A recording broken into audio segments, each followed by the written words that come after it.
Ciao tutti. I'm so glad to be here back with you, even though I'm not there physically. I'm definitely there mentally and spiritually. I had such a fantastic time meeting you all. I'm really looking forward to doing it again. I got great reports from Daniele about what was happening and how it's being implemented. And I just want to share with you my observation. You know, I've seen literally hundreds and hundreds of companies.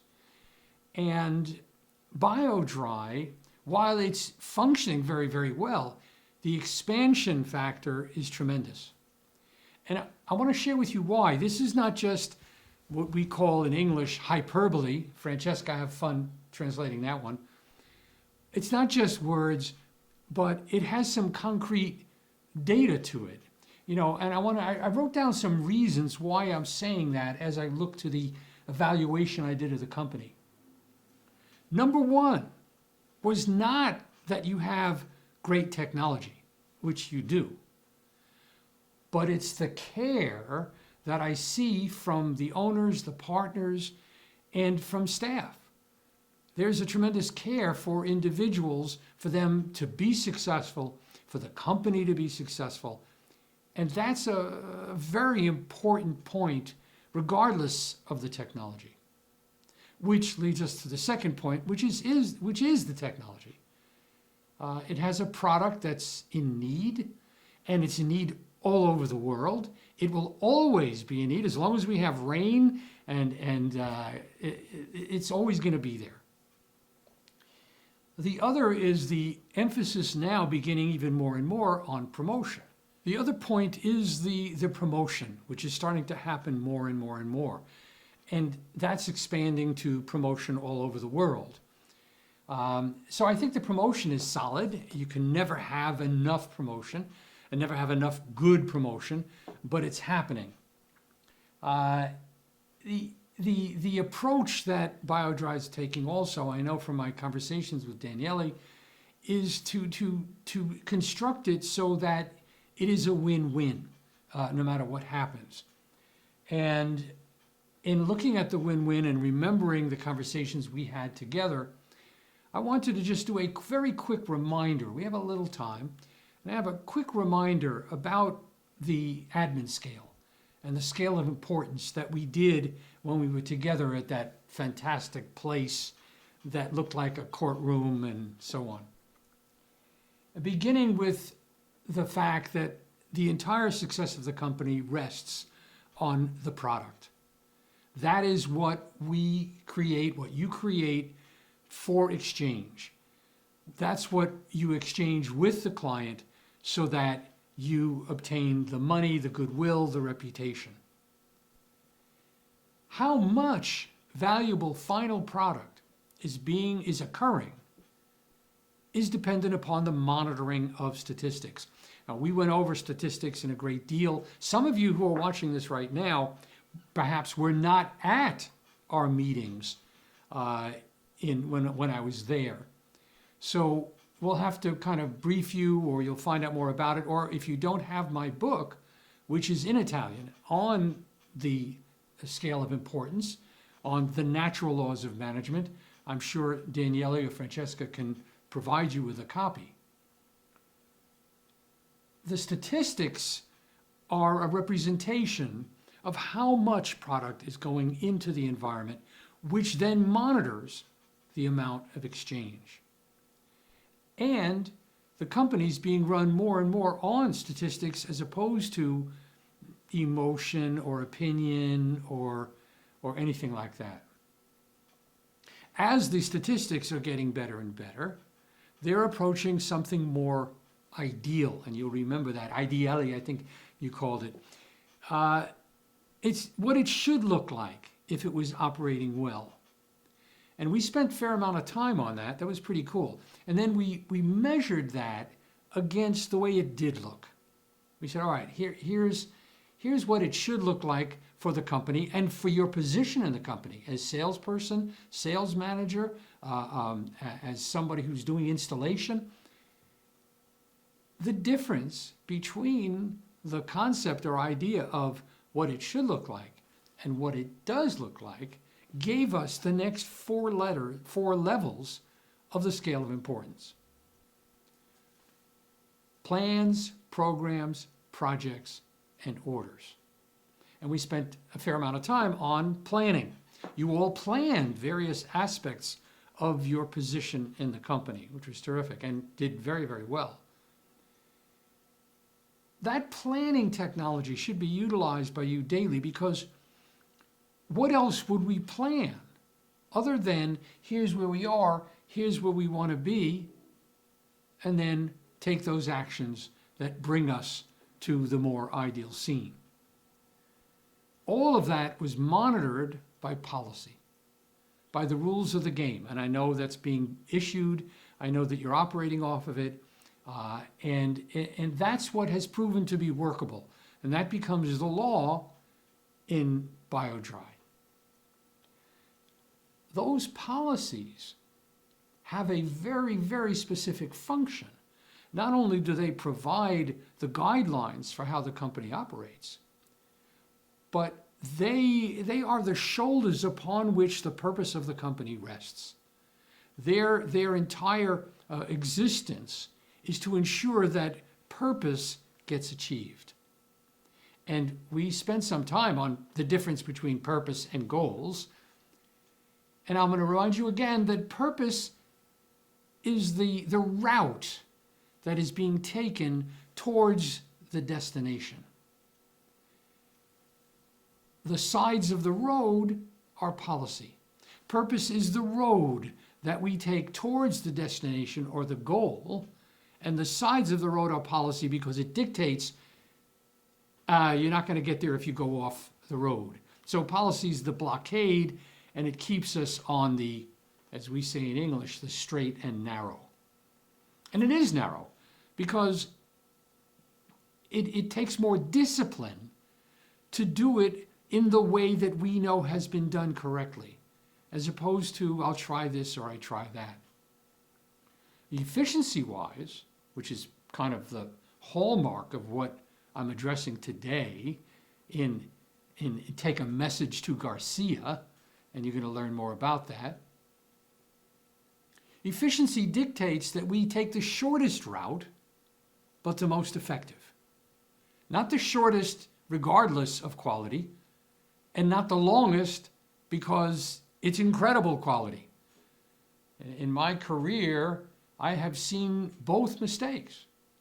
We talked about that when I was there last, and I made a statement that perfect is the enemy of good. The definition of standard is a quality or level that's proper and adequate for a specific purpose, not more, not less, so that you're able to get both quantity and quality. So I've kind of reviewed the scale of importance with you. I've reviewed the natural laws. Let's now get into the theme for your entire day and weekend, in fact. And that really is all about accomplishment. The accomplishment of the fundamentals that have been set down by leadership. The accomplishment of your job, and indeed the things that you attempt to do in life. I want to help with that in the next 30, 40 minutes to provide you with unique viewpoints and maybe change a few minds about how one can go about increasing their level of accomplishment. I'll remind you of something we talked about often. That which you can confront, you can handle. We discussed that as an integral part of the Hubbard management system.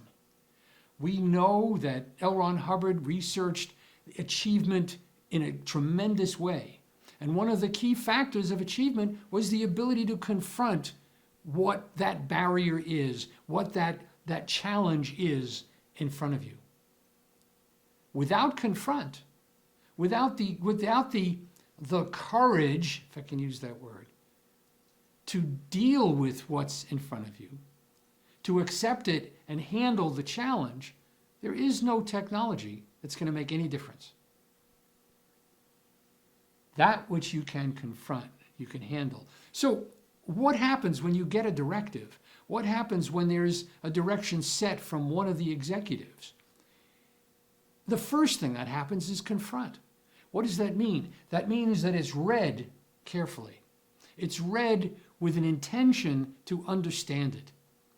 And if there's any wavering of understanding, as you know from what we discussed, it's definitions. Look up the words, make sure you've got the words, because if the words are off, if your definitions are off, it's going to affect confront.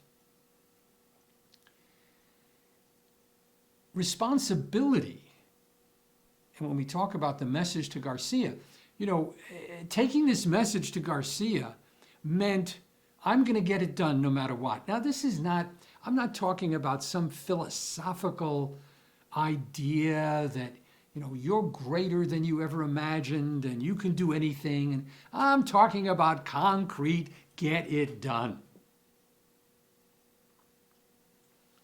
And taking action on your initiative.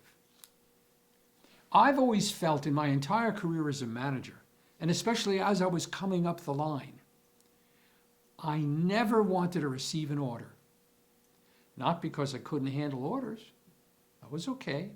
But I always felt that if I got an order, I missed something. Why did I get an order? Why did somebody else have to tell me what to do? I must have not predicted. I must have not thought, what would Daniele want to do in this circumstance? Okay? We have to think a little ahead. We have to predict. I think it's a very good idea, and we talked about this when I was there, to create a policy, a personal policy, that you're going to take initiative and never wait for an order. Because the person who took the message to Garcia didn't wait for any orders. He didn't say, well, maybe I can do it. Well, maybe this. Well, what about that? Well, should I bring this briefcase? No, he just took the message to Garcia. So let's talk about what responsibility is and the definition. Responsibility has gotten a bad name, a bad rap. Because we hear, well, you know what, you have to take responsibility. And it's like a burden. Like, oh, I have to take responsibility. Or it's been thrown at you, or you've been hit with it. You've been threatened with it. Worse than that, sometimes you have people, friends and others who say, well, I've taken responsibility for that. What is it? That's an empty phrase. How do we measure whether they've taken responsibility for it? Okay, definition. And this is something Hubbard wrote in the 29th of October, 1971. He said, responsibility is being the source or cause of something. So responsibility is very much connected up with not blame, not shame, not regret, but the idea of knowing that I am the cause of this area and will be. But what happens is rather than assume that responsibility, rather than assuming the cause position, there are three things that get in the way. Ignore it, combat it, fight it, or withdraw from it. I want you to think about that for a second. Because anytime you get an order or a direction or things you should accomplish, and you add time or you back off or you take no action, you're to some degree ignoring. And that is unsuccessful. But it's also a sign of a lack of responsibility. Look, in English, it's really simple. Responsibility is ability to respond. I don't know how that turns out in Italian, but responsibility is ability to respond. So we're checking your ability to respond to something. What? To stimuli, to some event, some concept, some activity. We don't ignore it. We don't fight against it. And we don't withdraw from it meaning take less and less responsibility, avoid the area, don't even think about it, or leave, which is a withdraw from a responsibility. So responsibility has some very unique factors, and we're going to cover quite a few of them with my intention to change, to switch your view from responsibility as a burden to responsibility is a joyful obligation. Let's go further. Full responsibility, Hubbard said, I think it was 1962. Full responsibility is not fault. Okay, I'll take responsibility. This was my fault. It is the recognition of being cause. It's really determining, yes, I caused that.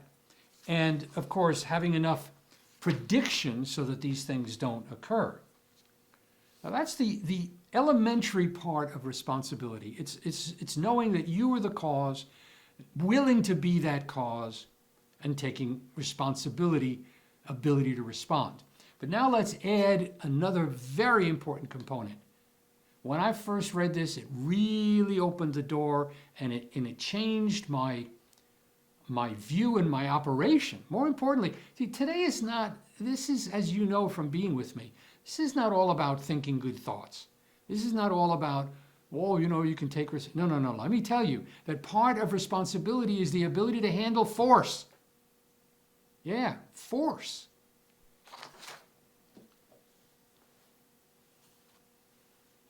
December 1952, Hubbard wrote, "No responsibility is the inability to handle force." I'm going to talk about this more.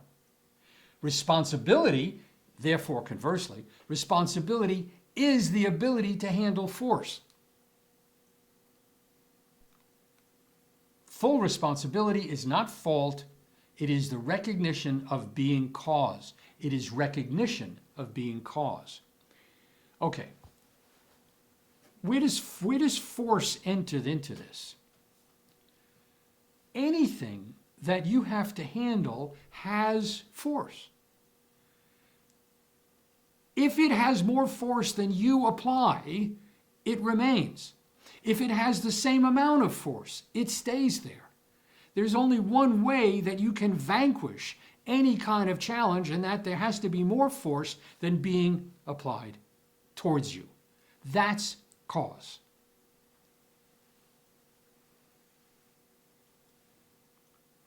And we're going to hear more about this factor of force, because the ability to confront force is part of responsibility. Someone who cannot confront force cannot take responsibility, because force is part of the anatomy of any kind of situation that needs to be confronted.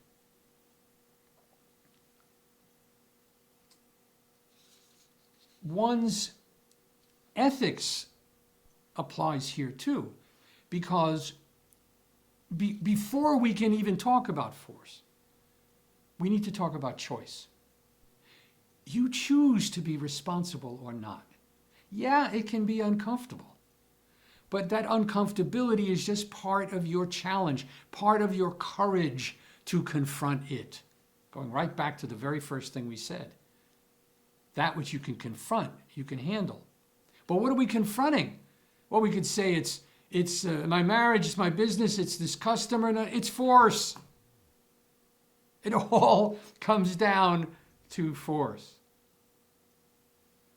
The conflicts we have with people are energy that is coming from another side. Can you confront that energy? And what do you do about that energy? Do you combat it? Do you ignore it? Do you withdraw from it? The very elements that one shouldn't do if you're going to be successful. So this factor of choice enters in, and this is very helpful because as part of ethics, Hubbard has said, in order to make up one's mind to be responsible for things, it is necessary to get over the idea that one is being forced into responsibility. This is that burden. This is that, well, I have to do this. Anything that is not done with joy needs to be looked at. It is not fully confronted. As you probably know, I'm sure it's popular there in Italy, there's a best-selling book called The Joy of Tidying Up. But here's what he says. The power of choice is still senior to responsibility. The power of choice is still senior to responsibility. So we could talk about confronting force and all manner of things. But you have to feel not forced into it. That you're willing, because a certain amount of your power lies in that willingness. You know, I remember in 1971, I gave a lecture at Arizona State Prison about living a better life and getting off drugs. Many of you know that I helped start Narconon. I was the first executive director. So I was in Arizona State Prison, and I gave this lecture to about 100 inmates. And I knew this datum, that there had to be a choice. And I asked the warden, how did we get these 100 people coming? And he said, easy. You know, I offered them cake, and I told them they get extra marks, and that they better attend. So what did I have in front of me? 100 people who were forced to be there. So I began the lecture by letting them know that I had the authority, that they could go right back to their cell. They didn't have to be here. But if you're going to stay here, I need you to make a decision right now that you're willing to be here. And 98% of them stayed. So choice has a lot to do with it. I'm asking you right now to choose that you can be responsible, you can confront, and you can deal with force. So again, your willingness to respond. When we talk about responsibility, your ability to respond. And as Hubbard's put it, being in command over force.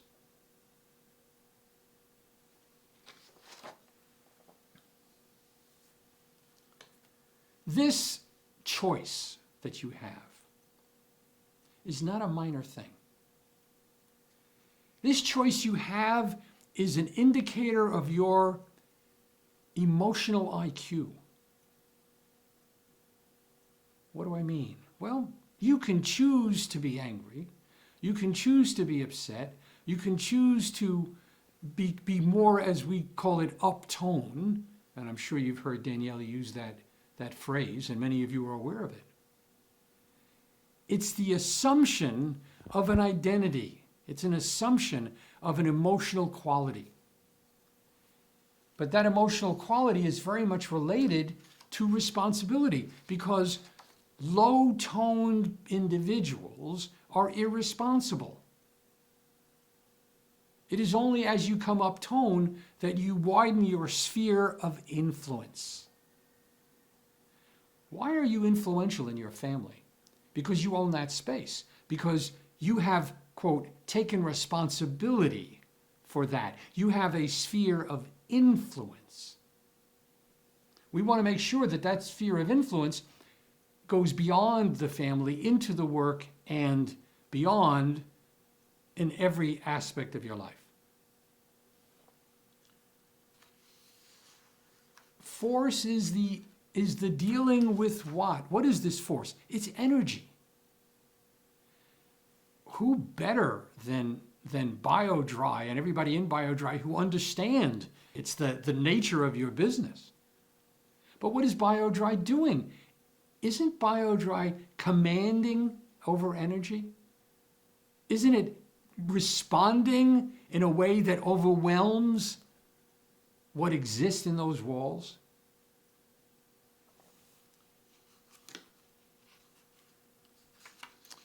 In fact, Hubbard even said, if you get a person who is not even vaguely willing to handle force, you've also got a person who is not capable of responsibility. Wow. Think about that for a minute. So again, responsibility is the ability to handle force or the ability to respond. We all did drills, if you recall them. The drill was where we teamed up, one and another person, and I gave you a phrase or a concept or a rule or a law, and one person said it to the other, and then the other person read it back or said it back. And then remember, there were two more questions. What does that mean to you in your own words? And give me some examples of that in your business or in your life. So I'm going to repeat that because this is the drill I want to do right now. Responsibility is the ability to handle force or the ability to respond. Once again, responsibility is the ability to handle force or the ability to respond. I'm going to remind you of the drill again. You repeat it. The other person repeats it back to you. You ask, what does that mean to you in your own words? And then when they respond, give me some examples of that in your life. And when that's done, then you switch. Start.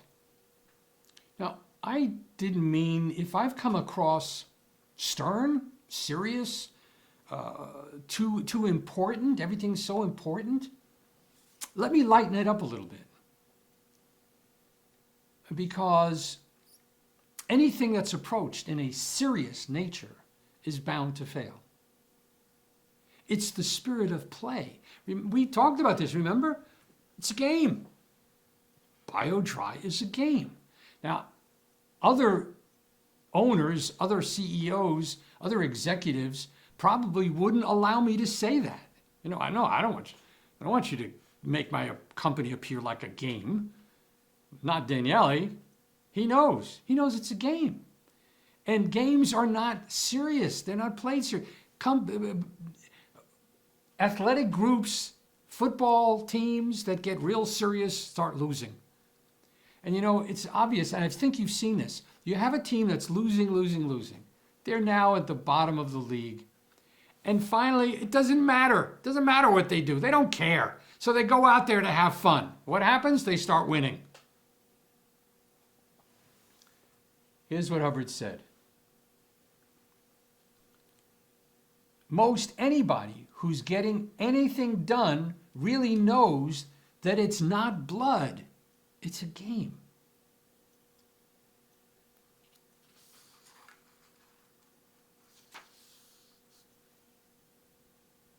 It's a game, and that's important. As long as life has the level of being a game, you can play it. When we talk about life, we're talking about your business and everything else.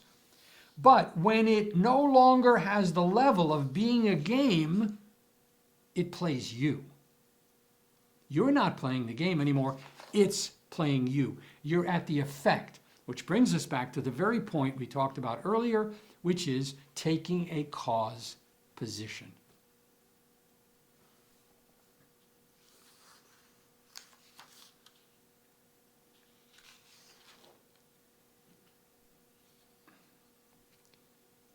Getting it done is intention.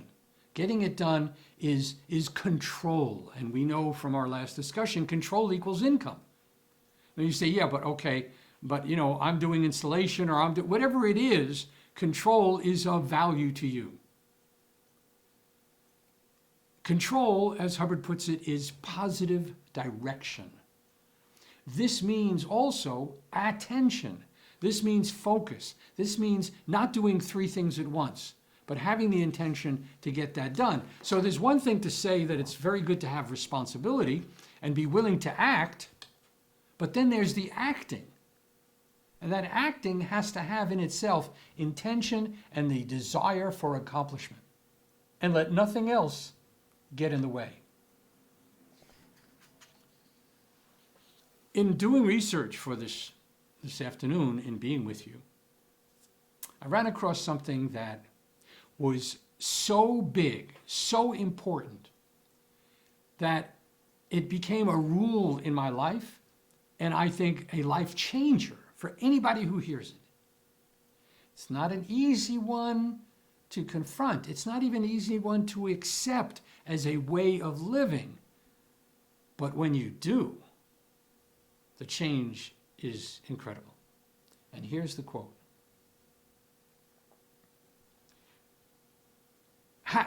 How do you know that you're not taking responsibility? You know, you could say, yeah, well, I'm taking responsibility. Well, I'm going to give you a guideline, and here's the guideline. Anything for which any individual feels any misemotion, antagonism, anger, fear, grief, apathy,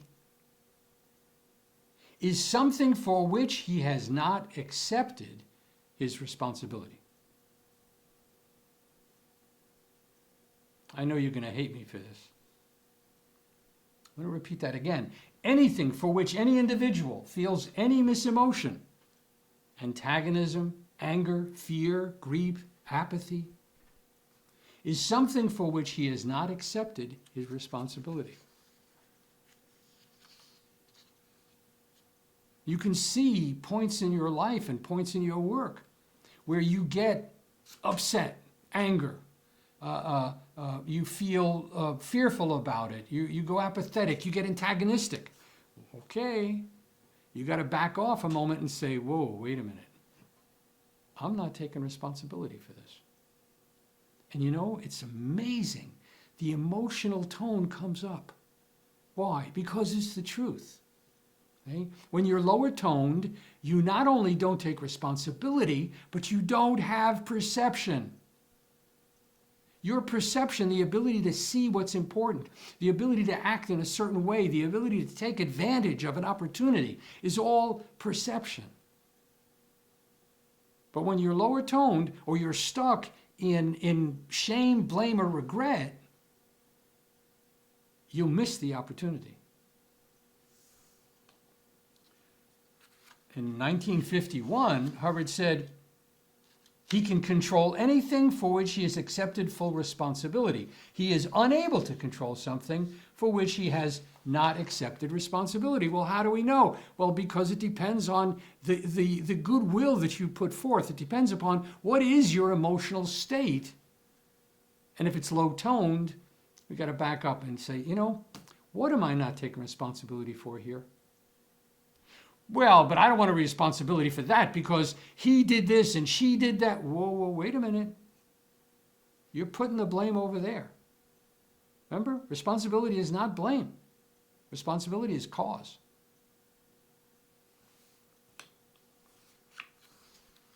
How important is this factor of control? We talked about that. We went over it. Control equals income. All right. Well, 1958, August 58, Hubbard said, we have to realize that responsibility is a willingness to control, and that the anatomy of control is start, change, stop. So while we consider responsibility, we need to look at these three elements: start, change, stop. If you're not taking responsibility, there's some factor of that that is missing. I'm not starting. I started, but I'm not changing. I'm not getting it done. I'm getting it done, but I haven't ended the cycle. I haven't got a product. Another guideline that I can help so that you can take a message to Garcia.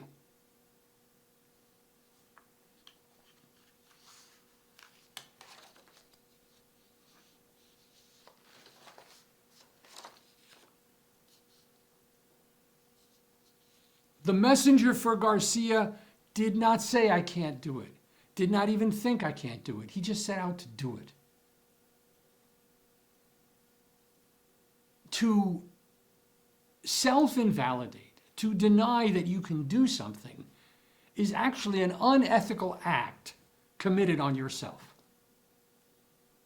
Here's what Hubbard said. The only unethical thing a person can do is to deny himself, because that leads to no responsibility. He says, I can't do that. I'm unable to do this, to do this. And after that, he's done. He's denied himself. That's no responsibility, he said. That's no force, and he's on his way down. He also, in the course of going down, becomes an increasingly destructive, aberrated person who winds up at last without anything. So, control equals income. And we've discussed all these points, and now I'm going to give you one last point, which is another tool with which to raise your responsibility level and to be able to get more control, because control is not done in a low-toned fashion. In fact, here's what Herbert said. Control is possible. I'm going to repeat this a few times. Control is possible only in the presence of maximal affinity. Control is possible only in the presence of maximal affinity. You can threaten, you can do all you want, threaten to fire them, whatever. They'll do it, but you're not controlling them. That's management by consequence, not management by purpose, where people are doing things for fear of what happens if they don't do them. That's a slave. BioDry is a fantastic opportunity. I've looked in them all. I'm promoting to my contacts. In fact, there's one, and hopefully he's there, from Hungary, who I was communicating with, and I think he's done the training now. Why would I do that? Why would I risk my reputation by bringing my contacts into BioDry? Because I consider that they're lucky. I consider that anybody who comes upon the BioDry lines is very fortunate. I'm fortunate to have friends like you. I'm fortunate to have the opportunity to communicate with you as we do. Have a fantastic weekend. Have a great day. And I hope to see you in May. Ciao.